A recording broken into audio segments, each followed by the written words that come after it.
famous battles in the history of the world, pitting one of the greatest military minds the world has ever seen against an allied Europe. On one side, Napoleon Bonaparte, Emperor of France. Opposing Napoleon, an army of British and Dutch allies, led by the Duke of Wellington. 250,000 foot soldiers, 100,000 cavalrymen, 900 cannons. On June 18, 1815, these men and their weapons would meet to determine the fate of the world on a small field in Europe, at a place called Waterloo.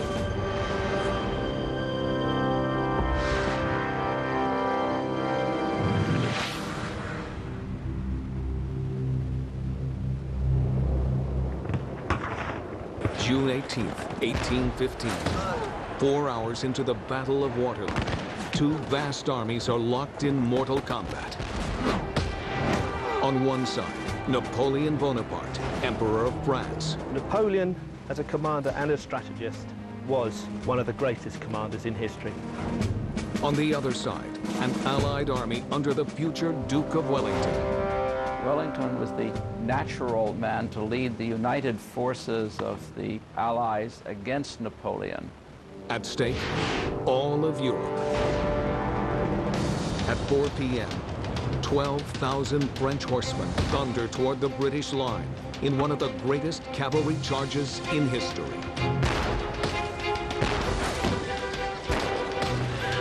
Form squares! Form squares! The Allies quickly form British infantry squares. The squares were lines and lines of bayonets. But are they enough to survive this massive charge? Wellington was looking for the back door. He knew his army had just about had it. The result of this clash will determine the course of the battle and the future of Europe. Can the Allies save themselves and the continent from Napoleon Bonaparte?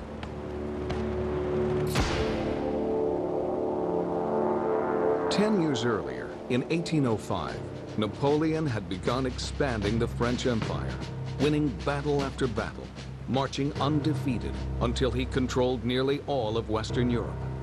But his attempt to conquer Russia failed. While he defeated the Russian army, he couldn't defeat the Russian winter. By 1814, the Allied forces captured Napoleon, restored the French monarchy, and exiled the fallen emperor to Elba, a tiny Mediterranean island. The Allied nations of Europe believed that Napoleon Bonaparte was no longer a threat. They were mistaken. April 1815, a message reaches Paris. Napoleon has escaped. Marshal Michel Ney, Napoleon's former general, is sent with a brigade of French soldiers to arrest the escaped convict or kill him.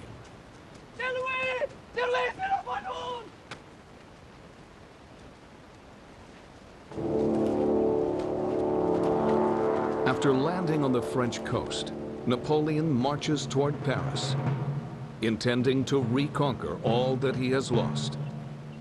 Soldats! Visez! Napoleon travels with a small group of loyal officers who had volunteered to go into exile with him. Ney, mon ami, est-ce que tu tirerais sur moi? Napoléon Bonaparte! Par ordre du roi Louis XVIII, je demande... Soldats de l'Empire, vous voulez tirer sur votre empereur? Faites-le maintenant.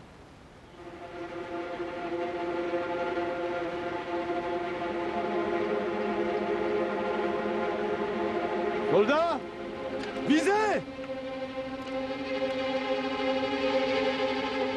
Car je ne m'arrêterai qu'après avoir reconquis le continent qui est légitimement le nôtre.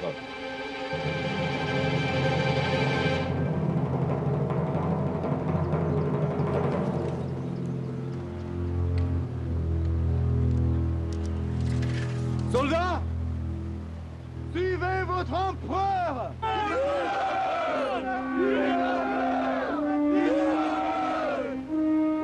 En avant!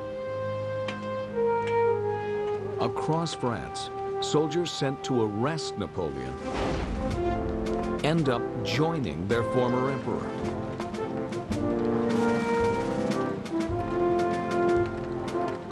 Napoleon was a masterful soldier. He was a brilliant tactician.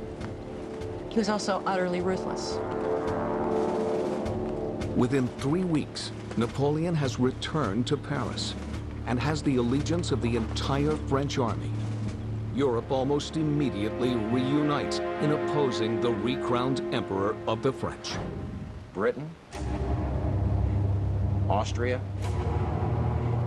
Prussia, Russia declared war, but not on a state, not on France. They declared war on an individual, Napoleon. In Brussels, an Englishman by the name of Arthur Wellesley, the future Duke of Wellington, arrives to command an Allied army that was quickly convened to drive Napoleon from power. As a commander, Wellington is markedly different from Napoleon. Wellington was autocratic, aristocratic, not a warm and fuzzy type of soldier. He did not like the underclass troops that he had to have. He called them scum. And he didn't think they were an effective fighting force. We have a very weak army, totally ill-equipped, with a very weak staff. However, his tactics were fantastic, and he was very careful of his men, which caused them to respect him. Napoleon, on the other hand, had a great deal of respect for his troops. They, in turn, were intensely loyal to him. Dying men would scream, "Vive l'Empereur!" as he would come by. But their biggest difference is in their approach to battle. Napoleon was the absolute master of the offense, the attack, was meeting the absolute master of the defense, Wellington. Allied with the British is Prussia, the leading kingdom of the German Empire. The Prussian army is under the command of the elderly Field Marshal Count Gebhard von Blücher. Blücher was 72 years old by the time of Waterloo. An old man, yet still full of passion, a womanizer, a drinker. He loved life, and more than anything else, he loved killing Frenchmen. Herr General, ein Brief. Ich habe keine Zeit für Schriftverkehr. Aber, Herr General, ist von Napoleon selbst. Hat Friedensverhandlungen angeboten. Napoleon sent peace offers to his former enemies, without results. Napoleon ist eine Bedrohung. Hat uns beim letzten Mal besiegt. Und vielleicht siegt wieder, aber wir werden niemals aufgeben. Niemals! The last thing in the world Napoleon wants to do in 1815 is go to war. He's not ready. The Allies declared war on him, so he did not create the war came to him.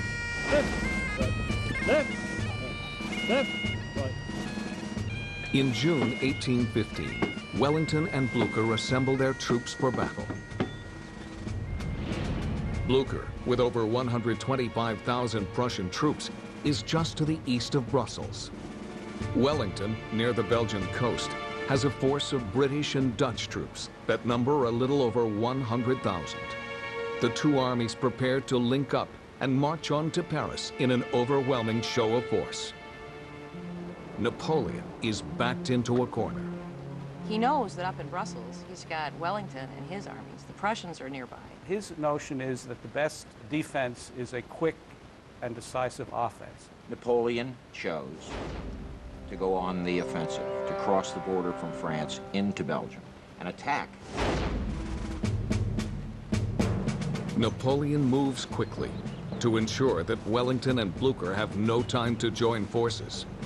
He leads his army of 130,000 north to take on each Allied army one at a time. Napoleon would concentrate all or most of his combat power against an element of the enemy force, destroy it, and then reconcentrate that combat power against another element of the enemy force and destroy that until he had actually broken the enemy's will to continue to fight.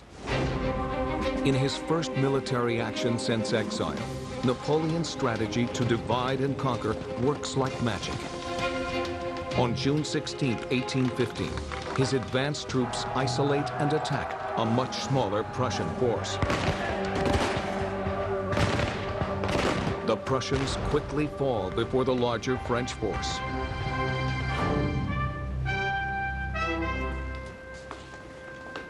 Mon général, nous avons vaincu les Prussiens. Ils battent en retraite. Bien, parfait. Maintenant, allons nous occuper des Anglais. The Prussians are seen in full retreat, and Napoleon believes he's already won half the battle. He orders 1/3 of his army to continue following the fleeing Prussian troops.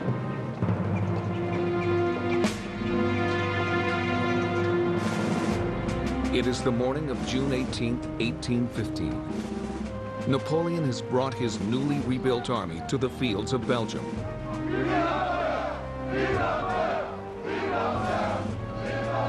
To face the outnumbered English and Dutch army of the Duke of Wellington. And when the day is over, the future of Europe will be changed forever.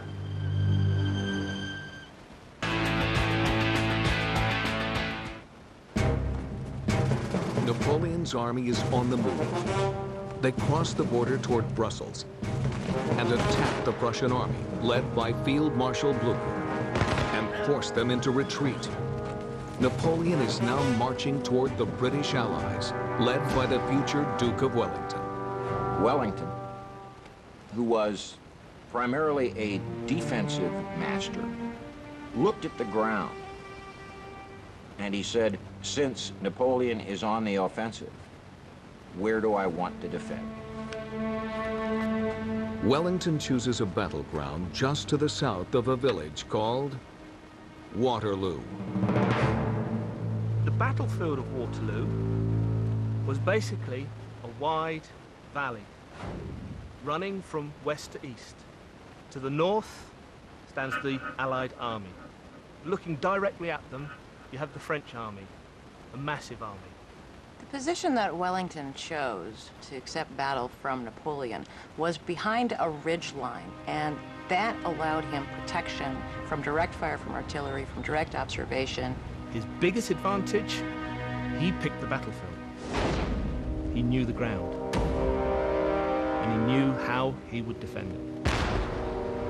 Wellington expects a full French assault at dawn, but to his surprise, it doesn't come.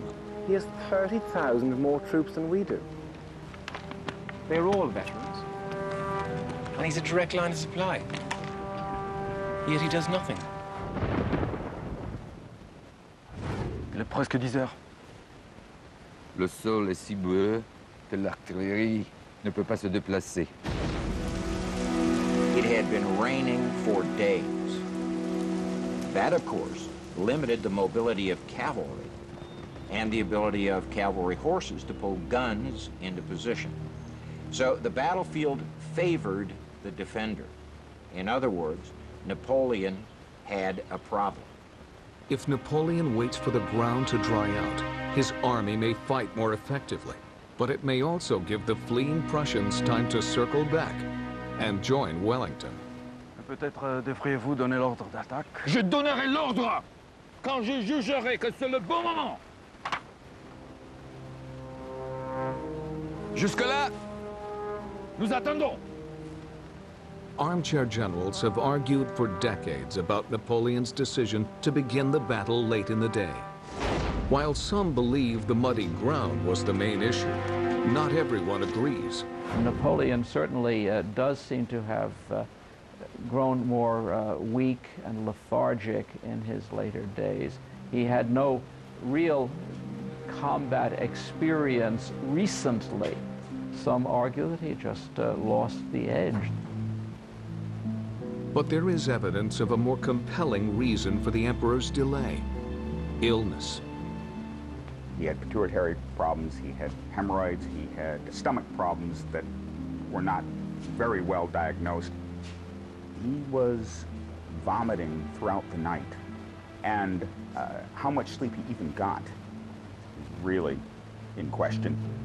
Napoleon's ill health was kept secret from everyone until nearly 100 years after Waterloo, when documents revealed the serious condition of his health.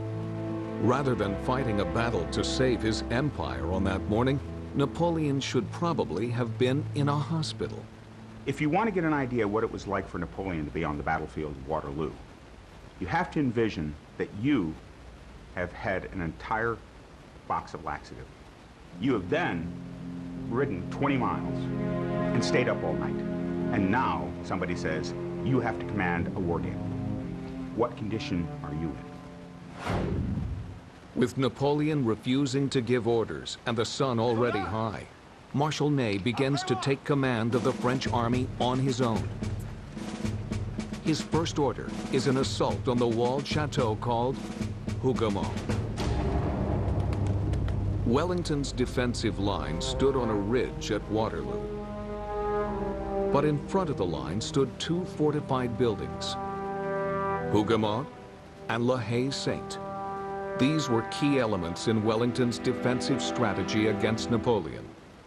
Troops and sharpshooters in the walled chateaus would prevent the French army from a simple advance over open ground. He considered them to be breakwaters, if you will, so that when the waves of French forces came against him, they would be forced to hit Hougoumont and La Haye-Sainte. The strategic importance of the two farmhouses was that they prevented the French army from simply advancing over open ground. It would divide up the force of the attack coming forward, splitting up the troops into channels that you can then bombard with artillery. Under Ney's orders, 4 regiments of infantry marched toward Hougoumont. If they can capture it, the left side of the British line will be undefended and open to attack. Inside the chateau are a handful of men from the Coldstream Guards, an elite British regiment. At 10 a.m., the French attack.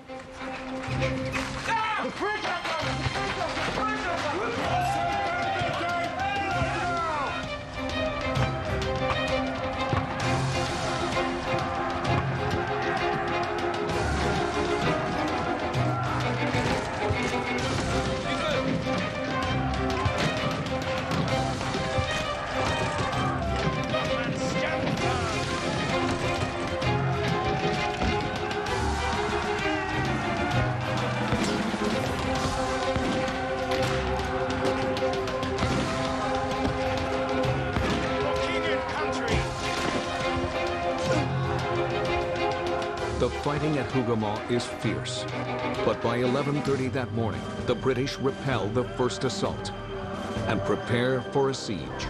Well done, men. The first shots have been fired. At Waterloo, the battle is underway. Despite the Allied success at Hougoumont, Wellington knows he'll need the support of the Prussians to beat Napoleon. Are we certain that the Prussians are going to come? As certain as one can be of anything in war. We're just certain of nothing at all. Perhaps the French defeated them yesterday, and that's why there's no rush to attack. But the wrath of Napoleon has just begun. Soon the Allies will get a taste of his most powerful weapon. Blood is about to be spilled on the fields of Waterloo.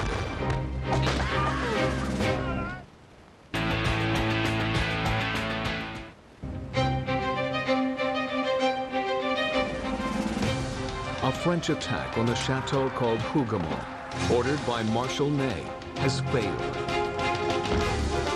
But it has signaled the start of the Battle of Waterloo.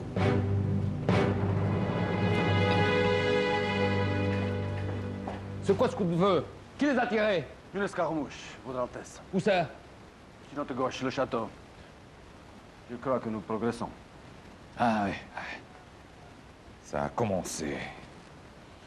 Votre Altesse, est-ce que... Oui, commencez! Commencez! Faites goûter les Anglais nos canons de 12. Allez-y!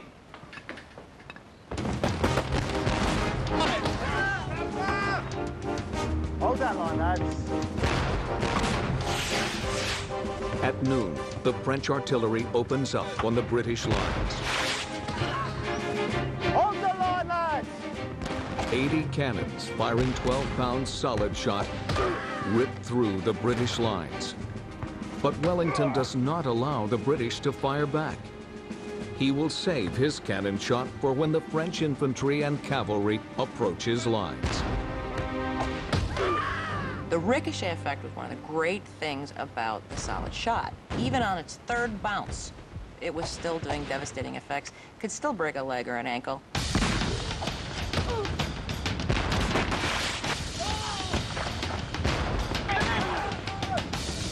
Hard pounding, gentlemen. Deep, sir. Well, we will see who can pound the longest.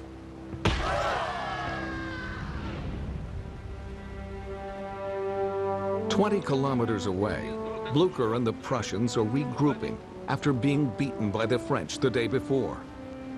But rather than retreat east back to Prussia, the wily general heads north.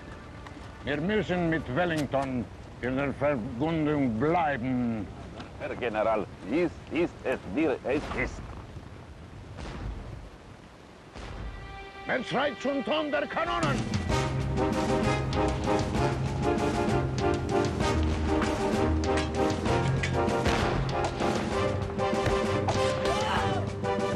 It is estimated that over 500 men were killed in this opening salvo of the battle.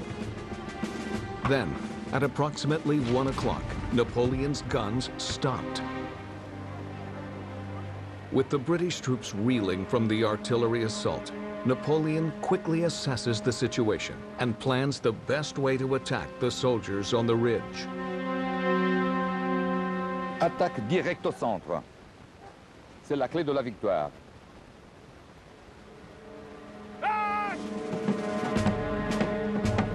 The strategy of marching directly toward your opponent over open ground may seem ludicrous today.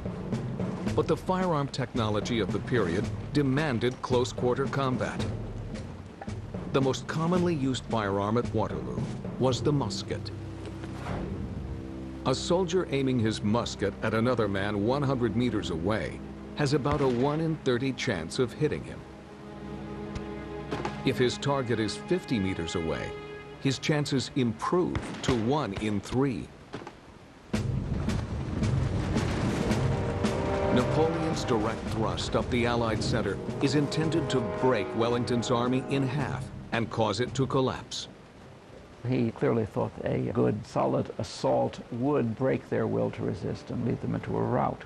Remember that Napoleon never really encountered the British before himself, and he tended to underestimate their resolve and their determination to hold their ground. The French advanced on the English line in column formation. Each French column consists of a block of men, 150 across, 24 deep, approximately 3,600 altogether. The sheer numbers of this approaching mass was meant to intimidate and terrify an enemy. The alternative to the French column formation was the British line. Essentially a long row of men, 2, sometimes 3 deep. The line formation gives one major advantage over any other. You can bring all your guns to bear. In a column, only the first 2 rows of soldiers can safely shoot their guns. In a line, every soldier can shoot, giving them a tremendous advantage in firepower. At 2 p.m., the British line awaits the advancing columns of Napoleon. He was just going to punch straight up the middle, whereas normally he won his battles through maneuvering on the flanks. This time, he just wanted to go straight up that road and flatten anything that stood in front of him. And he believed he could.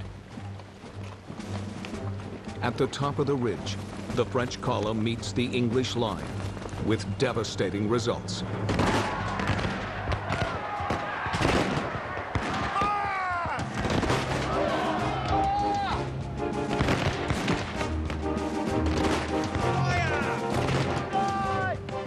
The British line, with its superior firepower, stops the advancing column in its tracks. Hold your line!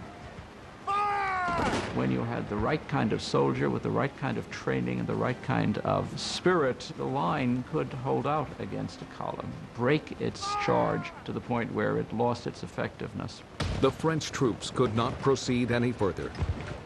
The British countercharge, with the support of the cavalry, forces Napoleon's troops back to their lines.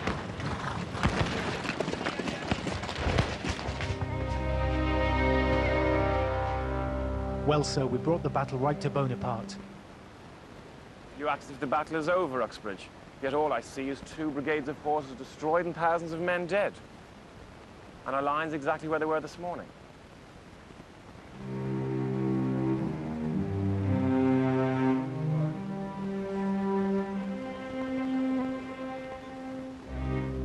The first frontal assault at Waterloo has left thousands of casualties, with nothing gained.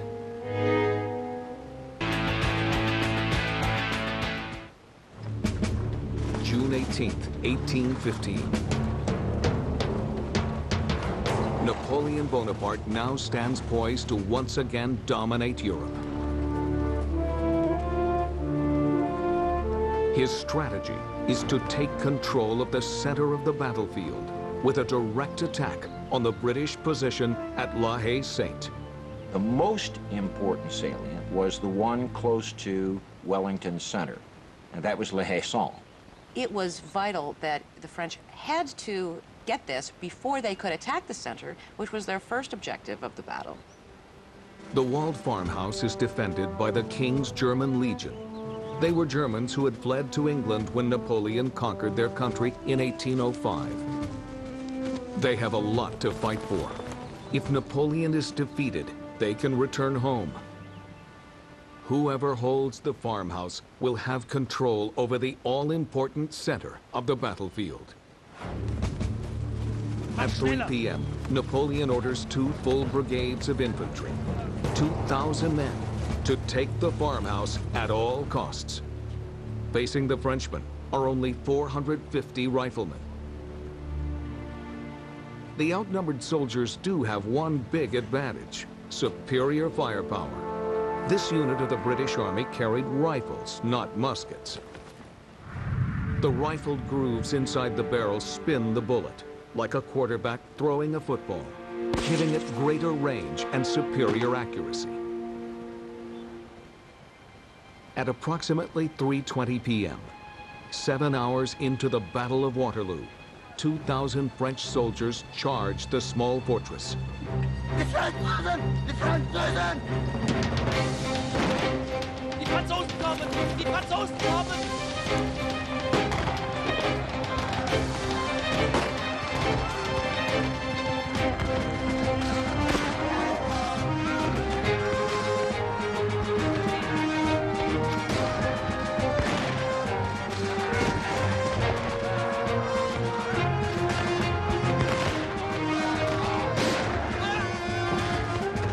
Each time the walls are about to be breached, the outnumbered Allied riflemen somehow hold off the French.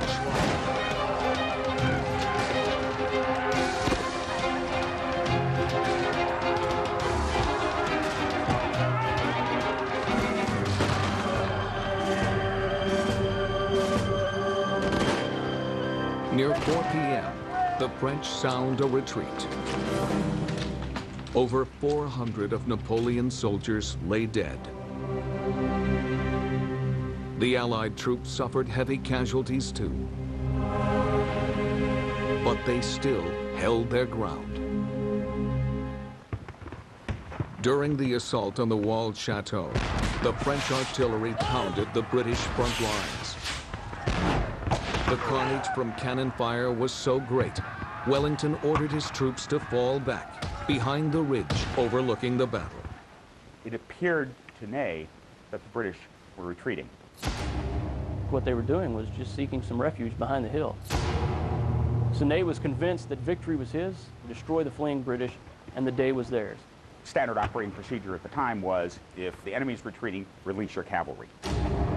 Now, at approximately 4 p.m., Marshal Ney orders the French cavalry to assemble.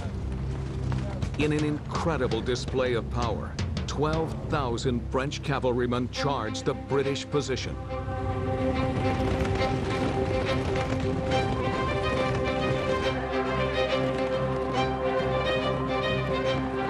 At 200 yards, canister shot from British guns tears into the French horsemen.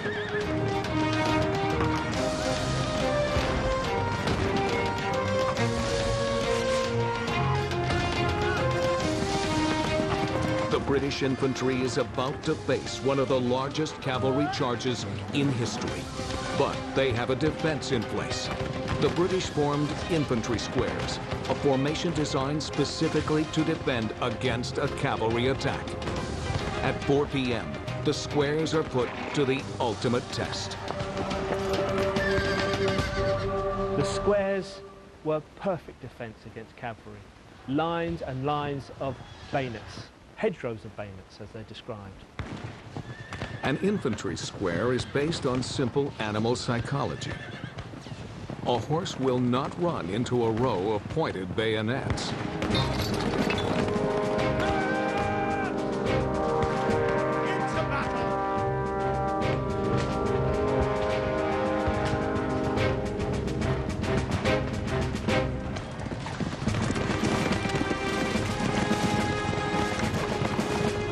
Unable to break through the squares, Ney orders his cavalry to retreat, then orders them to charge again. Each time the cavalry fell back, the French cannons bombarded the British squares until the cavalry could charge again. Those squares became killing grounds for the French artillery. Good God. They slowly filled up with their own wounded and dead. Unable to break through the British squares, the French cavalry charge is called off. Both sides suffer massive casualties. I believe we have pushed them back, sir. No, Uxbridge. We're at the breaking point. We cannot take another charge. If we're to survive, either Knight or the Prussians must come. Napoleon still believes that the key to victory is to control the center of the battlefield. Yet again, he orders his troops to attack La Haye-Sainte. At approximately 6:15 p.m., they march toward the fortress.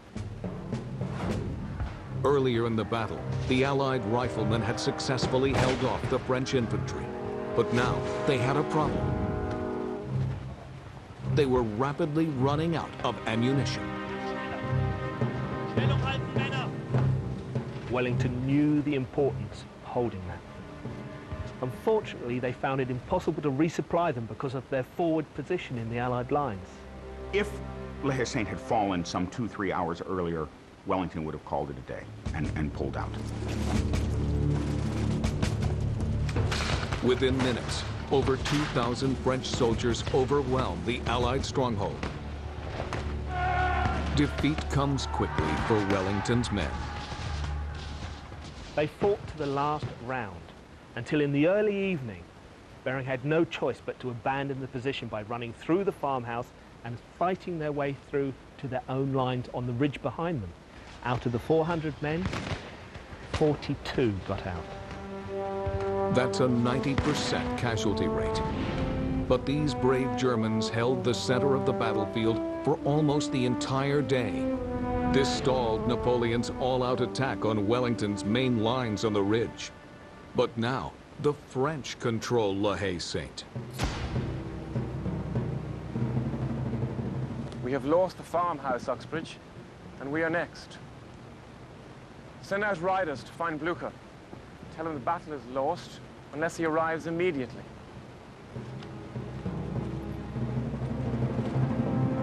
Immediately. As evening approaches, an army is sighted marching toward the battleground. Napoleon hopes that it is his returning French troops who had pursued the Prussians. Wellington hopes that the unidentified troops are the Prussians. The identity of the distant troops may well determine who is the victor at Waterloo. Bitte? What is it? Where is the Duke? Are you Prussian? Ja. Herr Blücher has brought the army. Good fortune has just lent Wellington a hand. The Prussians arrived at the battle exactly where Wellington needed them. They advanced en masse. It's exactly what Wellington needed. For Napoleon, the news is devastating. But he decides to tell his men the approaching troops are French. Dites aux hommes que le maréchal Grouchy n'est plus loin et qu'il vient nous aider maintenant. Mais Votre Altesse, ce n'est pas Oui, possible. je sais. On ne peut pas nous permettre de faire laisser tomber le moral maintenant. De plus, nous avons toujours la garde. The Old Guard were the elite units of the French army. To even be considered as a member of the Old Guard, you had to be a veteran. They were the type of troop who would fight at the command every time. They would not retreat, they would not fall. Napoleon still saw that he had a chance to succeed, still thinking that maybe only one Prussian corps was coming his way. He could hold them off and then complete the destruction of the British. If Napoleon can act quickly, he may be able to destroy Wellington's army before the Prussians arrive. At this point, he still has superior numbers and the Guard. If anyone were to break through Wellington's wavering line, it would be them. Napoleon orders 4,500 of his finest soldiers to march straight up to the British lines. 20 years of fighting, they'd never been defeated. He committed those soldiers to the front to attack again into the British right center. And now, Wellington gives a surprising order. He tells a large number of his troops to lie down behind the ridge. The British load their cannons with double loads of canister shot. Canister shot is a canister filled with balls, and it's used against close-range targets. It is essentially a shotgun round. As the Old Guard march toward the ridge, they get a taste of British artillery. Fire!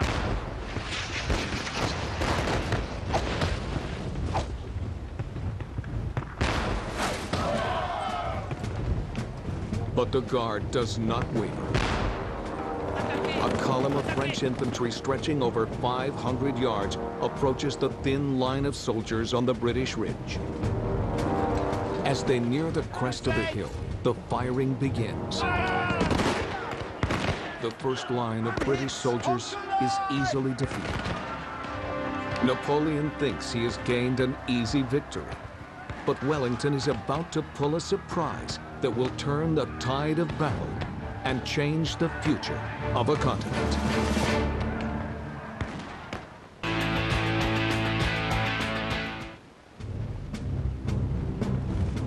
Napoleon has ordered his most elite fighting force, the Old Guard, to take the British ridge. But Wellington has a surprise for the French. He has hidden most of his British troops behind the crest of a hill. The Battle of Waterloo is about to crescendo. The Guard have never retreated. They have never been defeated.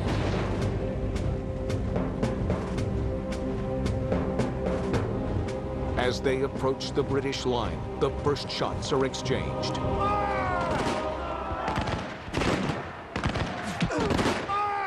Napoleon's crack fighting units easily defeat the first line of British troops. The Guard sense an easy victory as they reach the crest of the hill. Then, Wellington pulls his biggest surprise. Now, Maitland.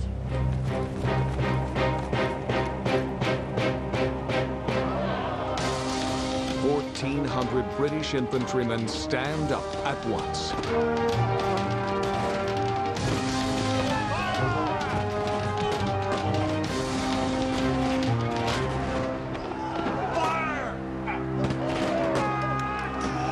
The surprise is devastating. 20% of the French troops fall on the very first British volley.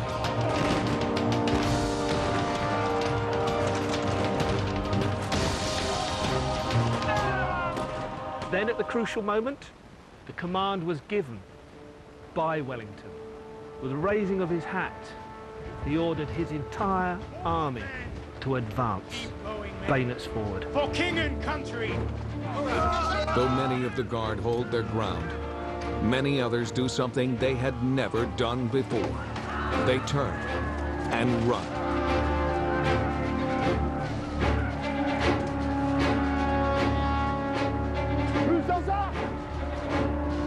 Votre Excellence! Donnez l'ordre à l'artillerie de commencer le bombardement. Mon général, mais non... Dites-le leur! Dites-le leur! To cover his own escape, Napoleon orders his artillery to begin firing, even though the barrage will cut down his own retreating troops. It was a shocking decision from a man the French army was devoted to, the final brutal military act of a once great leader. Wallons-nous, Votre Excellence. À Paris. Et puis, seul le bon Dieu le sait. By the end of June 18th, 1815, 40,000 men and 10,000 horses lay wounded or dead, and an empire is lost forever.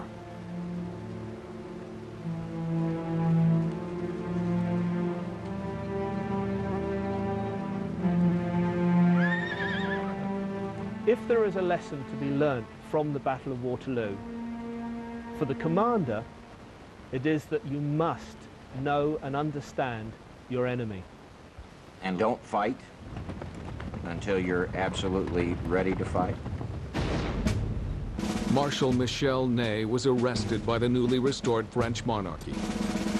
He was charged with treason for betraying the king and executed by firing squad. Blücher retired after Waterloo, living another 4 years with the distinct pleasure of knowing he had ended the career of his hated enemy. Wellington became one of the most popular and powerful men in Britain, using his victory at Waterloo to eventually become the Prime Minister of England. Napoleon surrendered himself into the hands of the British authorities. He asked for sanctuary, hoping to live as a private gentleman, as a guest of the British people. Instead, the Allies exiled Napoleon to the most remote island in the Atlantic, St. Helena. Once the undisputed ruler of the greatest empire in the world, he would spend the last few years of his life as the emperor of nothing, a lonely man stranded on a desolate rock in the middle of nowhere. Napoleon fought and won more battles than Alexander the Great, Frederick the Great, Hannibal, and Caesar combined. And yet, we know him for Waterloo. What a tragedy. Waterloo was the last major decisive battle involving all of Europe until we get to World War I. But on June 18th, 1815, no one knew this bloody battlefield would lead to a century of peace and prosperity for the entire continent. That night, Field Marshal Blücher and the Duke of Wellington met at the very inn where Napoleon had made his headquarters. Blücher spoke no English and knew only one phrase in French. Quelle affaire! On June 18, 1815, an entire continent was changed. The European empire of Napoleon Bonaparte had been decisively crushed, and a single battle forever became a metaphor for final defeat. A battleground called Waterloo.